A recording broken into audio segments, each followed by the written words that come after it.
চট্টগ্রামে একটি গ্যাস পাম্পে অগ্নিসংযোগের ঘটনা ঘটেছে।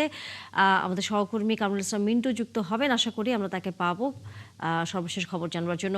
মিন্টু, জানাবেন এই মুহূর্তে আগুন নিয়ন্ত্রণে আনা সম্ভব হয়েছে কিনা, এবং সেটি এর আগে আপনি বলছিলেন যে ছড়িয়ে পড়ার একটি সম্ভাবনা তৈরি হয়েছে, সেরকম কোনো সম্ভাবনা এখনো আছে কিনা?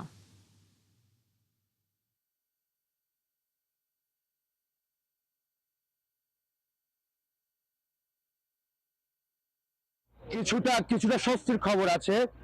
আগুন কিছুটা নিয়ন্ত্রণে আনা গেছে। ফায়ার সার্ভিসের 8টি ইউনিট এবং ওয়াটার বাউজার দিয়ে সেনাবাহিনী আগুন নিয়ন্ত্রণের চেষ্টা করছে, এবং আমরা যতটুকু খবর পাই আগুন নিভেছে, কিন্তু ঝুঁকিটা এখনো আছে। আপনি যেটা বলছিলেন যে গ্যাস পাম্প যেহেতু সেহেতু হচ্ছে যে গ্যাস ছড়িয়ে যাওয়ার একটা শঙ্কা আছে।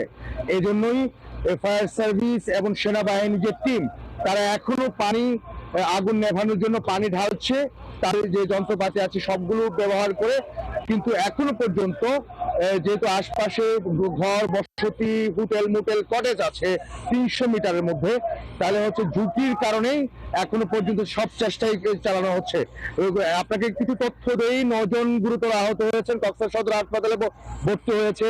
এবং এখানে যে গ্যাস পাম্পের পাশে স্টেশনে যে সমস্ত গাড়ি ছিল পার্কিং করা অবস্থায়, সেই 5 থেকে 6টি গাড়ি পুড়ে গেছে।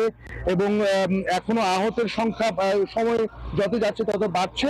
তবে সর্বশেষ যে খবরটা, কিছুটা হলেও আগুন নেভানো সম্ভব হয়েছে, কিন্তু এখনো পর্যন্ত একেবারে হাল ছেড়ে দিতে চাইছে না ফায়ার সার্ভিস এবং সেনাবাহিনী। কাজ চলছে। মিন্টু, অগ্নিকাণ্ডের ঘটনাটি আসলে কিভাবে ঘটেছে সেই বিষয়ে কোনো তথ্য আসলে জানা গেছে কিনা? যদিও আমরা জানি যে এই সময় আগুন নিয়ন্ত্রণ করা নিয়েই ব্যস্ত রয়েছেন ফায়ার সার্ভিসের কর্মীরা।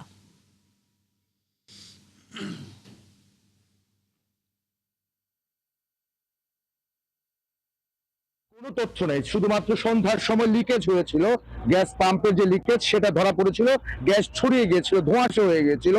সেখান থেকে তারা ফায়ার সার্ভিসকে খবর দেয়, কিন্তু কোন জায়গায় আসলে লিকেজটা হয়েছে সেটাও তারা বলতে পারেনি। ফায়ার সার্ভিস প্রথম প্রাথমিকভাবে বলেছিল যে কোনো সমস্যা হবে না, কিন্তু 2-1 ঘন্টা পরে যখন আসলো, তখন হঠাৎ করে আগুন ধরে গেল, বিস্ফোরণ ঘটলো এবং হতাহতের ঘটনা ঘটলো। এবং এই পর্যন্ত যে পরিস্থিতি, 9 জন আহত এবং হচ্ছে গাড়ি পুড়ে গেছে, এবং এখনো পর্যন্ত আগুন নেভানোর চেষ্টা চলছে। ধন্যবাদ মিন্টু। নিশ্চয়ই আমরা পরবর্তীতে আবারও যুক্ত হয়ে সর্বশেষ তথ্য জানবো আপনার কাছ থেকে।